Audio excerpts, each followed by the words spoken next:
بسم اللہ الرحمن الرحیم۔ قدرت اللہ شہاب کی کتاب یا خدا، اس کا اگلا چیپٹر رب المغربین، میری دنیا میں تیری بادشاہی۔ جب اس کی آنکھ کھلی تو ریل کا ڈبہ خالی ہو چکا تھا۔ اسٹیشن کی ایک مہترانی ڈبے کے فرش کو پانی سے دھو رہی تھی۔ دلشاد کے پہلو میں ایک ننھی سی بچی رو رہی تھی۔ صبح کی فضا سورج کی کماری کرنوں میں نہا رہی تھی۔ درختوں پر چڑیاں پھدک رہی تھیں، گھاس پر شبنم کے موتی چمک رہے تھے۔ اسٹیشن پر چہل پہل تھی۔ ایک گرم چائے والا کھڑکی کے پاس ہانچا لگائے دودھ ابال رہا تھا۔ دلشاد اٹھ کر کھڑکی کے سہارے بیٹھ گئی۔ اس نے نکاہت سے چائے والے سے پوچھا، کیا یہ مغرب ہے بھائی؟ چائے والا اپنے پیلے پیلے کریخ المنظر دانت نکال کر ہنسا، کیوں؟ کیا نماز پڑھو گی اس وقت؟ اسٹیشن کی مہترانی جب ڈبے کے فرش کو دھو چکی تو اس نے اپنی محنت کے صلے میں دلشاد سے ایک چونی مانگی۔ پھر مایوس ہو کر اس نے دلشاد کو چند غلیظ گالیاں دیں۔ سارا ڈبہ پلید کر دیا رانڈ نے۔ ذرا صبر نہ ہو سکا، راستے ہی میں جن بیٹھی۔ اسٹیشن کی مہترانی جا کر ایک مضبوط سے مہتر کو اپنے ساتھ لے آئی اور دونوں نے مل کر دلشاد کو ڈبے سے نکال دیا۔ پلیٹ فارم پر ایک سامان لادنے والا ٹھیلا کھڑا تھا۔ دلشاد اس کے ساتھ پیٹھ لگا کر بیٹھ گئی۔ سامنے چائے کا سٹال تھا۔ تانبے کے چمکدار سماوار سے ابلتے ہوئے چائے کے ببکے پیچ در پیچ نکل رہے تھے، جیسے کسی نازنین کے گیسوں ہوا کے دوش پر لہرا رہے ہوں۔ اس کے آگے پھلوں کی دکان تھی۔ رنگ برنگ کاغذوں پر کندن کی طرح دمکتے ہوئے کیلے، سنگترے اور مالٹے سجائے رکھے تھے۔ ایک کٹا ہوا سرخ انار چھابڑی میں پڑا تھا۔ چھت کے ساتھ انگوروں کے بڑے بڑے ہوشے لٹک رہے تھے۔ دلشاد کا گلا کانٹے کی طرح خشک تھا۔ اس کی زبان پر گدلے گدلے میلے میلے لاب کی پپڑیاں جمی ہوئی تھیں۔ اس کے پیٹ میں ایک عجیب سا بخار سلگ رہا تھا۔ اس کی کمر میں درد کی ٹیسیں اٹھ رہی تھیں اور اس کا سارا بدن ایک دکھتے ہوئے پھوڑے کی طرح چرمر کر رہا تھا۔ دلشاد نے اپنی خشک زبان ہونٹوں پر پھیری۔ اس کی ننھی سی بچی چوہیا کی طرح اس کے سینے سے چمٹے ہوئے چس چس دودھ پی رہی تھی۔ کبھی وہ سوچتی تھی کہ شاید وہ رات بھر سوتی ہی رہی اور مغرب کی سہانی منزل مقصود کو پیچھے چھوڑ آئی۔ کبھی اسے خیال آتا کہ شاید اسی اسٹیشن کی فلک بوس عمارت کے پیچھے اس کا رحیم ہاں اس کے انتظار میں کھڑا ہو، یا شاید وہ لوگوں کے ان جمگٹوں میں کھویا ہوا اسے تلاش کر رہا ہو جو پلیٹ فارموں پر ادھر ادھر گھوم رہے تھے۔ وہ کوشش کر کے اٹھی کہ لوگوں کے ہجوم کے قریب ہو جائے، لیکن اس کے گھٹنے کٹاک سے بج کر رہ گئے۔ اس کی پنڈلیوں میں ریشہ سا آ گیا اور وہ سر تھام کر ٹھیلے کے سہارے پھر بیٹھ گئی۔ دو ہوش پوش خوش شکل جوان لڑکے ہاتھ میں ہاتھ دیے پلیٹ فارم پر ٹہل رہے تھے۔ ایک سگریٹ پی رہا تھا، دوسرے کے پاس سگار تھا۔ جب وہ دلشاد کے سامنے سے گزرتے تو دور تک پیچھے مڑ مڑ کر اسے دیکھتے رہتے۔ رفتہ رفتہ ان کے چکر کی طوالت کم ہوتی گئی اور بالآخر وہ دلشاد کے عین سامنے کھڑے ہو گئے۔ دلشاد کا دل زور زور سے پسلیوں کے ساتھ ٹکرانے لگا۔ بیم اور جا کا ایک عجیب سا تانا بانا اس کے دماغ پر چھا گیا۔ چمکور کی مسجد میں اگر کوئی اسے گور کر دیکھتا تو وہ بے بسی کے عالم میں اپنا جسم ڈھیلا چھوڑ کے بیٹھ جاتی تھی، کیونکہ اسے معلوم تھا کہ اگلے لمحے اسے گورنے والے کے ہاتھ اس کا گوشت نوچ کھسوٹ کر رکھ دیں گے۔ لیکن ریل میں بیٹھ جانے کے بعد اس نے ان خوشگوار توقعات کا سہارا پکڑ لیا تھا جو مغرب کے تصور سے اس کے دل اور دماغ میں بسی ہوئی تھیں۔ اس لیے وہ سوچنے لگی کہ شاید یہ خوبصورت جوان وہ مہربان بائیں ہوں جن کے خون کی کشش امبالہ کیمپ کی عورتوں کو ہر لمحہ اپنی طرف کھینچا کرتی تھی۔ اس خیال سے دلشاد کے دل میں خوشی کی ایک لہر سی ناچی۔ وہ تو مسکرانا بھی چاہتی تھی، لیکن اس کے بدن میں درد کی ٹیسوں کا طوفان سا اٹھا ہوا تھا، اس لیے وہ باوجود کوشش کے بناوٹی طور پر بھی مسکرا نہ سکی۔ پھر بھی محبت کا جتنا لوچ اس کا دکھتا ہوا رستا ہوا جسم اکٹھا کر سکتا تھا، اس نے اپنی آنکھوں میں سمیٹ کر ان نوجوانوں کی طرف بڑے پیار سے دیکھا۔ انور، ایک نوجوان سگریٹ کا دھواں دوسرے کے منہ پر چھوڑ کر گرمجوشی سے مسکرایا۔ رشید، دوسرے نوجوان نے گرمجوشی کا جواب گرمجوشی سے دیا۔ انور، رشید، دلشاد گویا سرشار ہو گئی۔ یہ دو نام اس کے کانوں میں آب حیات سا ٹپکا گئے۔ مہینوں سے وہ ایسے مانوس نام سننے کے لیے ترس گئی تھی۔ اس کے گاؤں کے انور، رشید، محمود نسیم، خالد، جاوید تو مدت سے مٹ گئے تھے۔ ان کی جگہ اس کے تصور میں اب شمشیر سنگھ، امریک سنگھ، کرتار سنگھ، ترلوک سنگھ، پنجاب سنگھ، سورمک سنگھ اور دربار سنگھ کے نام اژدہوں کی طرح لہراتے تھے۔ ان ناموں کا زہر اس کی رگ رگ میں خون کی طرح سرایت کر چکا تھا۔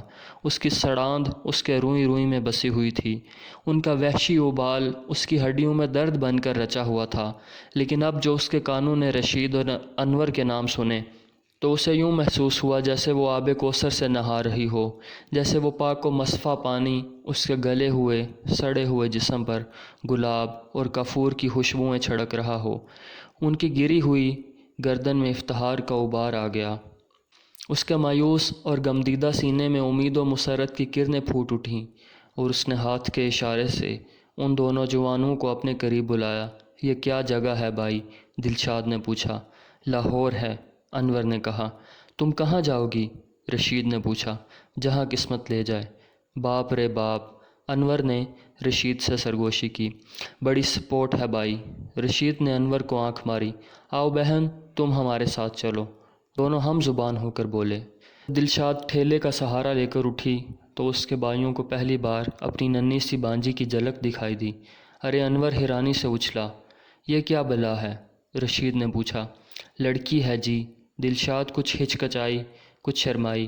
بڑی چھوٹی سی ہے، انور نے جائزہ لیا۔ ایک ہی دن کی ہے جی۔ دلشاد آخر بھائیوں سے کیا کہے، کیا نہ کہے۔ آہ تھو، انور کی ابکائی سی آئی۔ لا حول ولا قوت، رشید کا جی متلایا۔ وہ دونوں بھائی کیا کرتے کرتے بچے اور تیز تیز قدم وہاں سے چلے گئے۔ سامنے والے پلیٹ فارم پر ایک خوبصورت عورت بڑکیلی سی شلوار اور قمیض پہنے جا رہی تھی۔ اس کا دانی دوپٹہ اس کے سڈول شانوں پر لہرا رہا تھا۔ رشید اور انور نے چھلانگیں مار کر ریل کی پٹری کو عبور کیا اور ہاتھوں میں ہاتھ دیے اس خوبصورت عورت کے تعاقب میں چل کھڑے ہوئے۔ دوپہر کے وقت اسٹیشن کی رونق ذرا ڈل گئی۔ دھوپ میں تمازت کا اثر بڑھ گیا اور مہربان سورج کی کرنیں دلشاد کے دکھتے ہوئے جسم کی ٹکور کرنے لگیں۔ ایک انگریز اپنی میم کے ساتھ پلیٹ فارم پر دھوپ سینک رہا تھا۔ ان کا چھوٹا سا لڑکا دلشاد کے قریب اپنے کتے سے کھیل رہا تھا۔ جب اس نے دلشاد کی ننھی سی لڑکی کو دھوپ میں لیٹے ہوئے اپنے چھوٹے چھوٹے ہاتھ پاؤں مارتے دیکھا تو اس کی آنکھیں فرتے حیرت سے پھیل گئیں اور وہ خوشی سے چیختا ہوا بھاگا اور اپنی ماں کو یہ عجوبہ دکھانے کے لیے گھسیٹ کر لے آیا۔ How wonderful mummy, how wonderful. بچہ چیخ رہا تھا اور حیرت اور مسرت سے اس کی آنکھیں پھٹی جاتی تھیں۔ دلشاد کی بیٹی ایک پھٹی سی چادر میں لپٹی ہوئی اپنے ننھے ننھے گونسے تان کر آسمان کو دکھا رہی تھی اور اس کے چھوٹے چھوٹے پاؤں ارض و سما کی کونین کو اپنی ٹھوکروں سے دھتکار رہے تھے۔ انگریز کا بچہ اس ننھی سی چیز کو دیکھ دیکھ کر تالیاں بجاتا تھا، ناچتا تھا اور ہر لمحہ کوشش کرتا تھا کہ وہ اچک کر اس جاندار کھلونے کو اپنے ہاتھوں میں اٹھا لے۔ اس کی ماں نے اسے ڈانٹا کہ دوسرے کی چیز کو ہاتھ نہیں لگایا کرتے۔ لڑکا مچل گیا۔ ہم تم کو ایسا ہی کھلونا لا دیں گے، لڑکے کے باپ نے اسے چمکارا۔ جھوٹ، لڑکا رو رہا تھا۔ ہاں ہاں بچے، ہم ضرور تم کو ایسا ہی کھلونا لا دیں گے، لڑکی کی ماں نے وعدہ کیا۔ تم کب مجھے ایسا ہی کھلونا لا دو گے؟ لڑکا بات پکی کرنا چاہتا تھا۔ بہت جلد میرے بیٹے، بہت جلد۔ باپ نے اپنی بیوی کے گاؤن کا جائزہ لیا جس کی گولائی پیٹ کے اوپر بہت پھیلی ہوئی تھی۔ بیوی نے شرما کر منہ پھیر لیا۔ ممی، اس کھلونے کو چاکلیٹ دو۔ نہیں بیٹے، یہ چاکلیٹ نہیں کھا سکتی۔ اچھا تو ممی اسے ایک عمدہ سا سوٹ دو۔ ہاں میرے ڈارلنگ، ہم اسے کپڑا دیں گے اور پیسے بھی میری ممی۔ ہاں پیسے بھی میرے ڈارلنگ۔ لڑکا خوشی سے چیخ چیخ کر پھر تالیاں بجانے لگا اور جب اس کا جی اس کھیل سے بھر گیا تو اس کی ماں نے دلشاد کو اونی کپڑے کا ایک ٹکڑا اور 5 روپے دیے۔ جب وہ جانے لگے تو دلشاد نے دل ہی دل میں اس بچے کو دعا دی جو پہلی بار اس کی زندگی میں رحمت کا فرشتہ بن کر نازل ہوا تھا۔ جب دلشاد کے ہاتھ میں پیسے آ گئے تو دنیا کے ساتھ اس کا رشتہ از سر نو قائم ہو گیا۔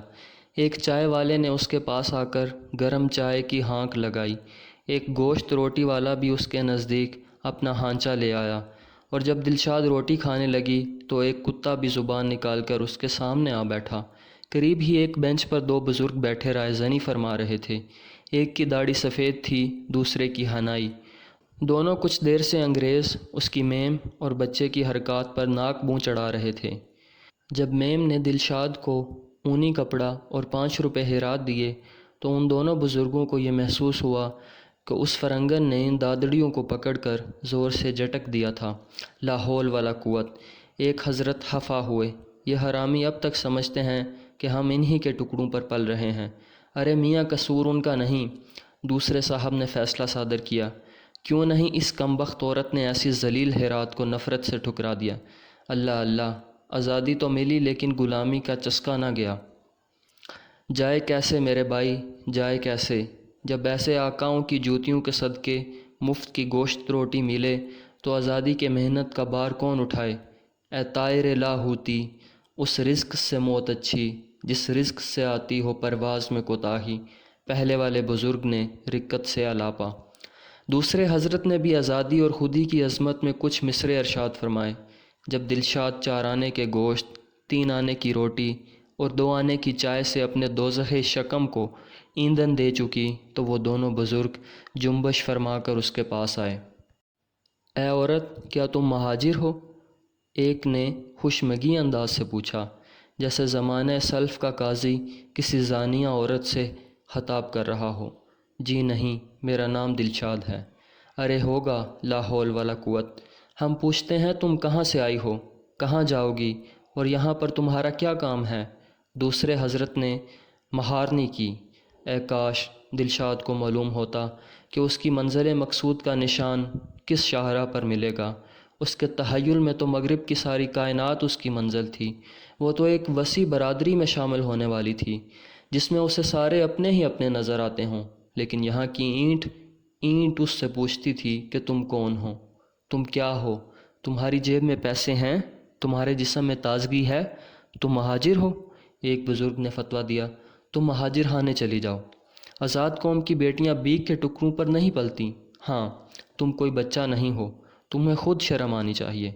دلشاد دیر تک بیٹھی سوچتی رہی کہ شاید وہ بزرگ مہاجر نام کی لڑکی کی تلاش میں تھے جو کوئی گناہ کبیرہ سرزد کر کے گھر سے بھاگ گئی تھی، لیکن شام تک بہت سے لوگوں نے اسے ہی پکارا اور سب نے اسے مہاجر خانے میں چلے جانے کی تلقین کی۔ مہاجر خانہ، مسافر خانہ کے وزن پر۔ ایک دفعہ جب دلشاد اپنے ابا کے ساتھ شہر گئی تھی تو وہ دونوں حاجی موسیٰ کے مسافر خانے میں ٹھہرے تھے۔ مسافر خانے میں چھوٹی چھوٹی کوٹھریاں تھیں۔ ایک بٹیارن اوپلوں کی آگ پر ماش کی دال پکا رہی تھی۔ جب دلشاد اس کے پاس چٹائی پر کھانا کھانے بیٹھی تو بی بٹیارن نے بہت سا گھی پیاز کے ساتھ بگار کر اس کی دال میں ڈالا اور گرم گرم روٹیوں پر تازہ مکھن رکھ کر کھانے کو دیا۔ رات کو جب ملا علی بخش عشاء کی نماز پڑھنے لگا تو بٹیارن دلشاد کی چارپائی کے ساتھ اپنی چارپائی لگا کے لیٹ گئی اور دیر تک اسے مزیدار کہانیاں سناتی رہی۔ کبھی 7 بیٹوں والے راجا کا قصہ، کبھی پریوں کی بادشاہ زادی کا افسانہ، کبھی اپنے بٹیارے کی جیون کہانی۔ بٹیارن کئی دفعہ روئی، کئی دفعہ ہنسی، اور آج تک جب دلشاد شہر کی بارونق سڑکوں کا تخیل باندھتی تو اس کے پردہ خیال پر حاجی موسیٰ کی سرائے کا عکس ابھر آتا اور اس بٹیارن کی تصویر بھی جو کبھی روتی تھی، کبھی ہنستی تھی اور کبھی دلشاد کو گرم گرم چپاتیوں پر مکھن کے پیڑے رکھ کر کھانے کو دیتی تھی۔ مہاجر خانہ شاید مسافر خانے کا بگڑا ہوا نام ہو، جیسے گاؤں والے ہسپتال کو ڈاک خانہ کہتے ہیں، شاید شہر والے مسافر خانہ کو مہاجر خانہ کہتے ہوں، لیکن اس کو اپنا نیا نام کچھ زیادہ پسند نہ آیا۔ مہاجر بھی کوئی نام سا نام ہے بھلا؟ دلشاد تو بڑا رسیلا نام تھا۔ اس نام کے ساتھ مولا علی بخش کی یاد وابستہ تھی جس نے قرآن شریف سے فال نکال کر اسے یہ نام دیا تھا۔ اسی ایک نام میں رحیم خاں کا افسانہ محبت بھی منظوم تھا۔ وہ دلشاد کے ساتھ آباد، بیداد، سیاد کے قافیے باندھ کر بڑے رس برے دوہے گایا کرتا تھا۔ مہاجر خانہ۔ جب وہ مہاجر خانے پہنچی تو لاہور کے شانوں پر رات کے گیسو پھیل رہے تھے۔ مہاجر خانے کا ایک افسر ایک چھولداری میں رجسٹر کھولے بیٹھا تھا۔ کچھ دیر کے بعد دلشاد کی باری آئی۔ نام؟ افسر نے طوطے کی طرح رٹا ہوا سوال دہرایا۔ دلشاد۔ عمر؟ 20 سال۔ باپ کا نام؟ مولا علی بخش۔ زندہ ہے یا مر گیا؟ مار ڈالا گیا۔ گاؤں؟ چمکور۔ ضلع؟ امبالہ۔ شادی شدہ؟ جی نہیں۔ مہاجر خانے کے افسر نے قلم روکا اور ہوشمگی نگاہوں سے دلشاد کو گورا، یہ لڑکی کس کی ہے؟ جی یہ میری لڑکی ہے۔ دلشاد ہکلانے لگی، میری شادی ہو گئی ہے جی، میں بھول گئی جی۔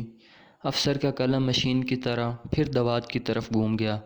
سوچ کے بولو، خاوند کا نام؟ رحیم۔ ہاں۔ زندہ ہے یا مر گیا؟ جی پتہ نہیں، خدا کرے زندہ ہو، خدا کرے میری عمر بھی اسے لگ جائے جی۔ مہاجر خانے کا رقبہ کافی وسیع تھا، کوئی 800 فٹ لمبا، 500 فٹ چوڑا، ایک کھلا میدان جس کے چاروں طرف کانٹوں والی تار کا احاطہ بندھا ہوا تھا۔ چھت کے لیے آسمان کالا جوردی سائبان تھا، روشنی کے لیے مہتاب کی قندیل اور تاروں کے ٹمٹماتے ہوئے چراغ تھے۔ ایک کونے میں باورچی خانہ تھا۔ زمین میں کھودے ہوئے عمیق چولہوں پر دال اور گوشت کی بڑی بڑی دیگیں پک رہی تھیں۔ رات کے اندھیرے میں چولہوں کی آگ دیگوں کے گردا گرد یوں بٹکتی تھی جیسے چتاؤں کے شعلوں میں دیوتاؤں کے لاشیں جل رہے ہوں۔ آگ کی روشنی میں مہاجر خانے کا وسیع میدان نکھر آیا تھا، جس طرح شفق شام میں نتھرے ہوئے ابر پاروں کی سرخی کسی قبرستان پر غبارے خون کی طرح چھا جائے۔ ساری فضا میں ایک غمناک سا ٹھہراؤ تھا، ایک ہلکا سا، ایک غیر محسوس سا ارتعاش جس میں لاکھوں سینوں کے کچلے ہوئے ارمان اور ٹوٹے دلوں کی معصوم دھڑکنیں کپ کپا رہی تھیں، تھر تھرا رہی تھیں، اور ہر لمحہ یہ ڈر لگتا تھا کہ کسی وقت سکون و جمود کا یہ مصنوعی طلسم یکا یک ٹوٹ جائے گا اور ایک زبردست طوفان، ایک بے پناہ زلزلہ، ایک ہولناک چنگاڑ زمین و آسمان کے نظام کو درہم برہم کر کے رکھ دے گی۔ دلشاد اپنی بچی کو سینے سے لگائے قدم پھونک پھونک کر چلتی تھی، جس طرح قبرستان میں بچا بچا کر پاؤں رکھا جاتا ہے کہ کہیں کسی مقدس مزار کو ٹھوکر نہ لگ جائے۔ کچھ مہاجروں نے بانسوں پر چاندرے تان کر چھوٹی چھوٹی جھونپڑیاں بنا لی ہیں۔ کچھ مہاجر کچی قبروں کی طرح یوں ہی آسمان تلے بیٹھے ہوئے تھے۔ آسمان تیری لحد پر شبنم افشانی کرے۔ کسی کے پاس چادر تھی، کسی کے پاس کمبل، کسی کے پاس لحاف۔ دلشاد کے پاس نہ چادر تھی، نہ کمبل تھا، نہ لحاف۔ وہ خود ایک چیتھڑا تھی، ایک بوسیدہ سا، ایک فرسودہ سا ٹکڑا جو اس کے لباس دوشیزگی کی یاد میں باقی رہ گیا تھا۔ مہاجر خانے میں ایسے سینکڑوں چیتھڑے بکھرے پڑے تھے۔ سب کے دل میں امید کی لو لگی ہوئی تھی کہ اب وہ اپنی پیاری سرزمین پر آ گئے ہیں۔ اب اس ارض مقدس کی خاک ان کے گلتے ہوئے ناسوروں پر مرہم بن کر لگ جائے گی۔ اب یہاں کا متبرک پانی ان کے رستے ہوئے زخموں کو دھو ڈالے گا۔ اب یہاں کے سورج اور چاند کی تنویریں ان کے چاک دامنوں کو رفو کر دیں گی۔ ایک خالی سی جگہ دیکھ کر دلشاد ٹھہر گئی۔ کچھ دور آگے ایک کہنا سال ضعیف آدمی ڈیرا ڈالے بیٹھا تھا۔ اس کے ساتھ 2 بچے تھے، ایک 8-10 سال کا لڑکا محمود، ایک 11-12 برس کی لڑکی زبیدہ۔ وہ تینوں ایک مٹی کے پیالے پر جھکے ہوئے روٹی کھا رہے تھے۔ محمود پوچھتا تھا کہ دادا آج سالن میں بوٹی کیوں نہیں؟ زبیدہ اپنے دادا کی وکالت کرتی تھی اور کہتی تھی کہ ہر روز گوشت نہیں کھایا کرتے، اس سے پیٹ خراب ہو جاتا ہے، دانتوں کو کیڑا لگ جاتا ہے۔ لیکن محمود مچل رہا تھا۔ دادا اسے چمکارتا تھا، زبیدہ اسے ڈانٹتی تھی۔ کیا میں تجھے اپنی بوٹیاں کاٹ کر دے دوں؟ وہ چھوٹی سی بہن اپنے چھوٹے سی بھائی کو بزرگوں کی طرح ڈانٹتی تھی، اور دیکھنے والے کو یہ محسوس ہوتا تھا کہ اس مختصر سے خاندان کا نگہبان دادا نہیں، زبیدہ ہے۔ اس لڑکی کا شعور اس قدر حساس اور بیدار تھا کہ وہ بیک وقت ایک ننھی سی بہن، ایک ننھی سی بیٹی، ایک ننھی سی ماں کے فرائض انجام دے رہی تھی۔ یہیں بیٹھ جاؤ بیٹی، تمہارے ساتھ کوئی اور ہے؟ بڈھے دادا نے دلشاد سے پوچھا۔ جی نہیں، میرے ساتھ اور کوئی نہیں۔ جاؤ روٹی لے آؤ باورچی خانے سے۔ تمہارے پاس کوئی پیالہ ہے؟ جی نہیں، میرے پاس کوئی برتن نہیں۔ دادا نے اپنا ایک خالی پیالہ اسے دے دیا۔ پالا بھی بہت ہے بیٹی، تمہارے پاس کوئی بستر ہے؟ جی نہیں، میرے پاس کوئی بستر بھی نہیں۔ دادا نے اس ویران ہستی پر ہمدردی کی ایک بھرپور نگاہ ڈالی۔ وہ بھی بالکل اسی حالت میں یہاں آیا تھا۔ باورچی خانے کے پاس کپڑوں کا دفتر ہے، کمبل مانگ لینا وہاں سے۔ پھر دادا نے ستاروں کو دیکھ کر وقت کا حساب لگایا۔ 9 بج رہے ہیں، شاید سٹور بابو جاگتا ہو۔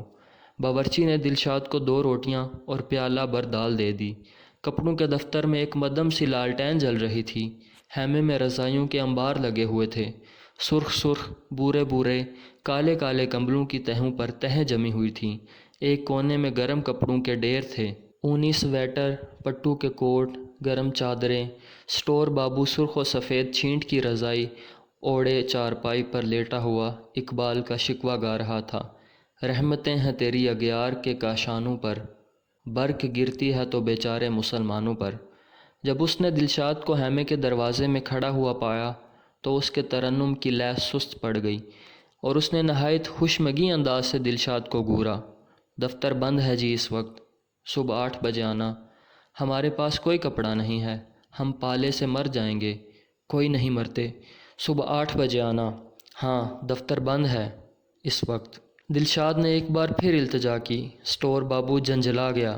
میں کہتا ہوں چلی جاؤ سیدھی طرح، میں بھی آخر انسان ہوں، مشین نہیں ہوں۔ ہاں، صبح 8 بجے آنا۔ اور پھر وہ اپنے نرم و گرم لحاف میں سکڑ کر شکوہ گانے لگا۔ آئے اشاک گئے وعدہ فردہ لے کر، اب انہیں ڈھونڈ چراغے رخ زیبا لے کر۔ جوں رات بیتتی گئی سردی میں اضافہ ہوتا گیا اور رفتہ رفتہ یوں محسوس ہونے لگا جیسے ساری کائنات یک بستہ ہو گئی ہو۔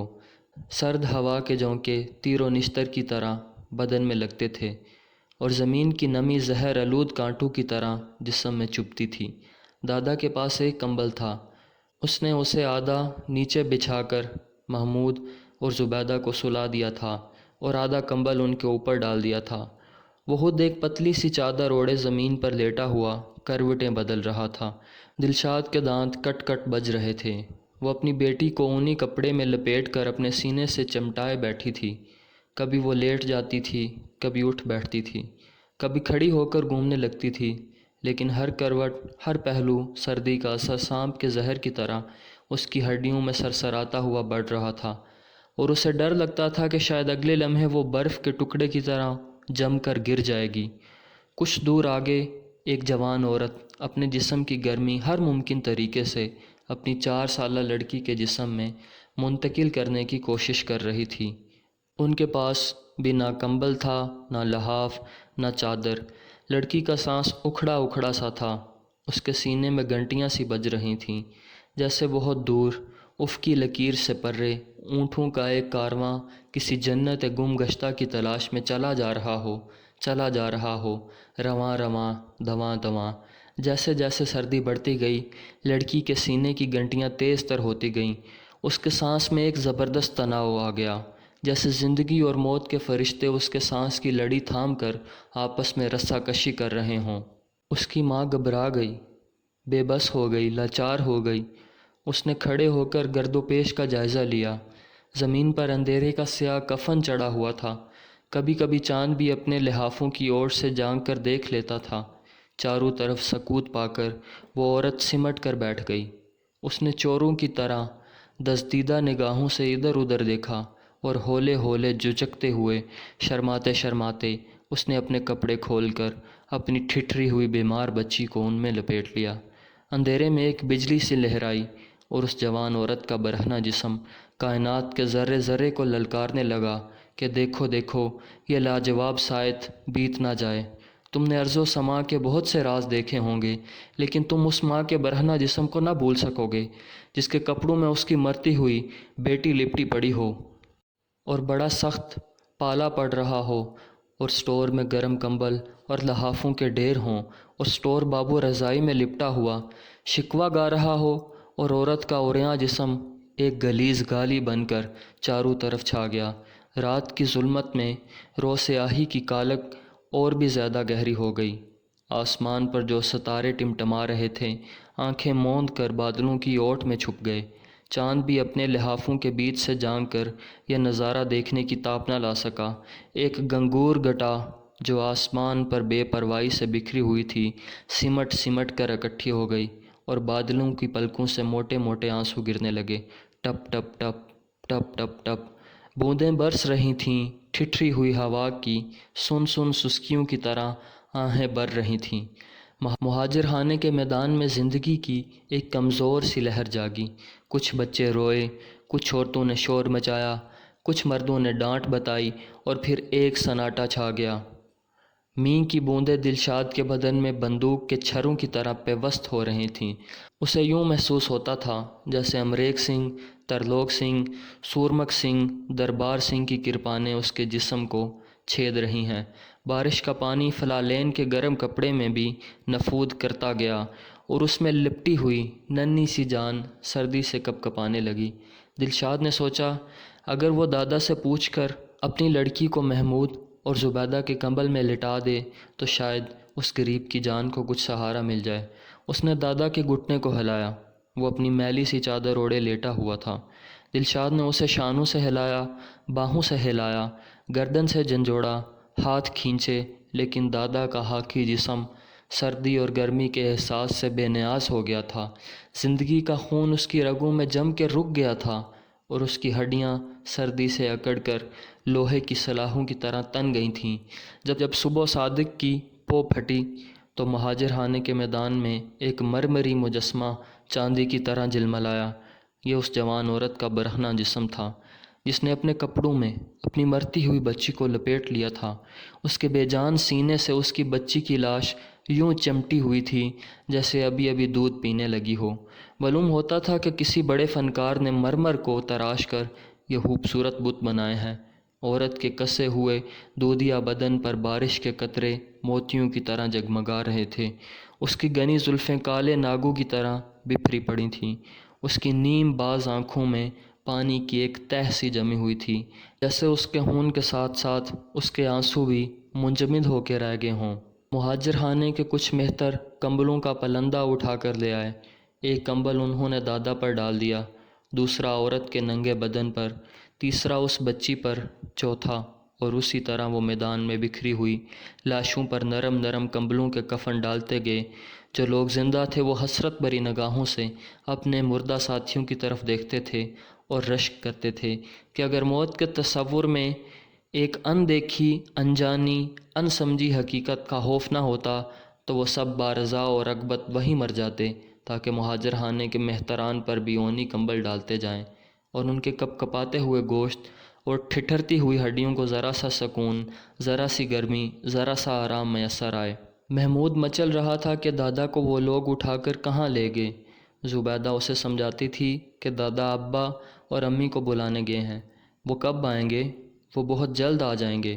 میرے محمود، وہ تو بس آتے ہی ہوں گے۔ ابا اور امی کہاں گئے ہیں؟ وہ تھوڑی دیر کے لیے اللہ میاں سے ملنے گئے ہیں۔ وہ اس کے دربار سے تمہارے لیے عمدہ عمدہ کھلونے لائیں گے، شیشے کا لٹو، ربڑ کی گیند، چابی والی موٹر، نئے بوٹ، تلے دار ٹوپی۔ محمود کا تخیل طرح طرح کے سوال ایجاد کرتا تھا۔ زبیدہ طرح طرح کے جواب گڑھ کر اسے ٹالتی تھی، اور جب کبھی محمود ادھر ادھر کھیل میں لگ جاتا تو وہ نظر بچا کر منہ چھپا کر اپنے دل کا غبار نکال لیتی تھی۔ مہاجر خانے کی مشین بایوسکوپ کی طرح چل رہی تھی۔ صبح سے شام تک اس کے پردے پر باندھ باندھ کے سین آتے تھے اور نکل جاتے تھے۔